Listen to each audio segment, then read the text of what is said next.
कई साल पहले तिरुनगर एक नगर में था पटेल,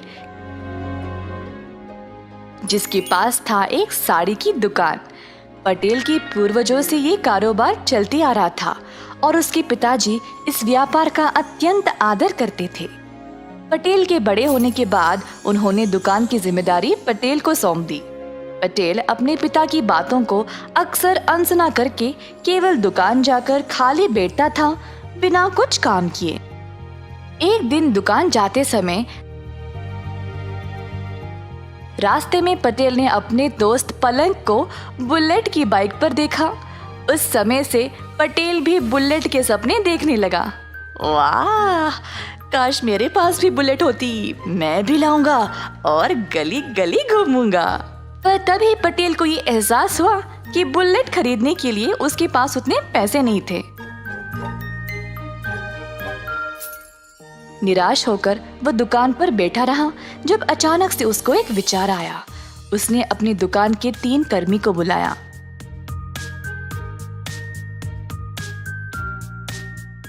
अरे जरा बताओ, हमारे पास पूरे कितने साड़ियाँ हैं? साहब जी, हमारे पास शायद लगभग 50 साड़ियाँ होगी। बस 50? मुझे कम से कम 150 साड़ियाँ बेचनी है। अब और 100 साड़ियाँ कहाँ से लाऊं? साहब जी, मेरा दोस्त एक थोक व्यापारी है। उसके पास एक साड़ी तकरीबन 100 से 250 रुपये के बीच में मिल जाएगी। माल हमारे जितना अच्छा नहीं है, पर सस्ता तो है। अच्छा, एक काम करो, उसके पास जाओ और एक साड़ी 100 रुपये के दाम पर 100 साड़ियों को ले आओ। किसी को इस बारे में नहीं बताना, ठीक है? तो हमें फिर 10,000 रुपये की जरूरत है। आप पैसे दे दो तो हम माल ले आएंगे साहब। पटेल के पास 10,000 रुपये भी नहीं थे, तो वह अपने 50 साड़ियों को 1,000 के दाम में बेचने लगा। 15 दिन के अंदर उसने सारे साड़ियां बेच डाली और उन पैसों में से 10,000 निकालकर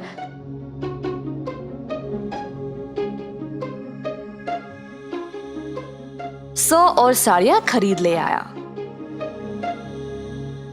पटेल ने अपनी दुकान को ऐसे सजाया जिससे लोग आकर्षित होकर उसके दुकान पर आने लगे।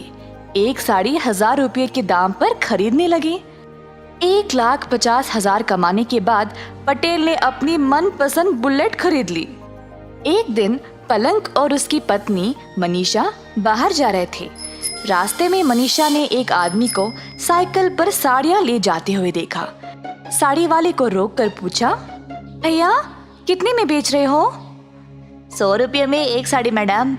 अच्छा, जरा मुझे दिखाओ। साड़ियों को देखने के बाद दोनों पलंग और मनीषा हैरान होकर एक दूसरे की ओर देखने लगे। सुनिए जी, पिछली बार मैंने ऐसी ही साड़ी पटेल की दुकान से 1,000 रुपये में खरीदा था। हाँ, सही बोला तुमने, कुछ तो गड़बड़ है। ऐसा कहकर पलंग और मनीषा ने साड़ी वाले को बाजार में लाया और सब लोगों को जमा किया। सुनिए सब लोग, मैंने ये साड़ी पटेल की दुकान पर 1,000 रुपये में खरीदा था और ये लड़का वही साड़ी 100 रुपये में बेच रहा है। ये तो धोखा हुआ। मेरे साथ जो हुआ, मैं नहीं चाहती कि आप लोगों के साथ भी हो, इसीलिए मैंने आप सब लोगों को यहाँ जमा किया है। ऐसा कहते हुए सारी भीड़ पटेल की दुकान की ओर चल पड़े।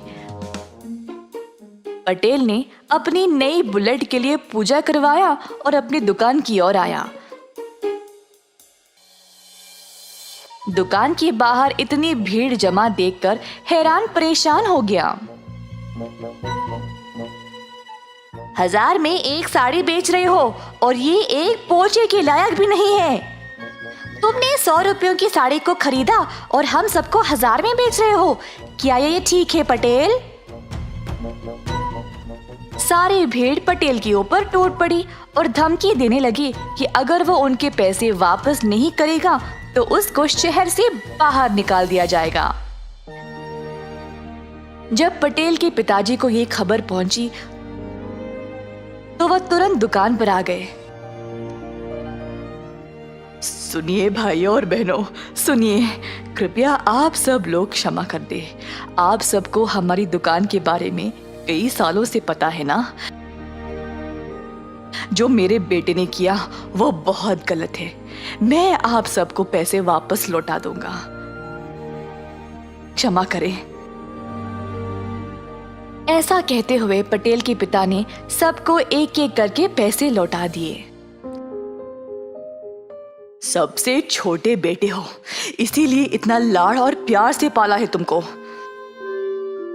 तुम पर दुकान की जिम्मेदारी सौंपा ताकि तुम भी अपने भाइयों की तरह सफल बन जाओ, पर उल्टा तुमने मुझे ही शर्मिंदा किया। अगर मेरी एक भी बात मानते तो आज ये नौबत नहीं आती। उस दिन पटेल ने अपना सबक सीख लिया और ऐसी गलती दोबारा जिंदगी में नहीं दोहराया।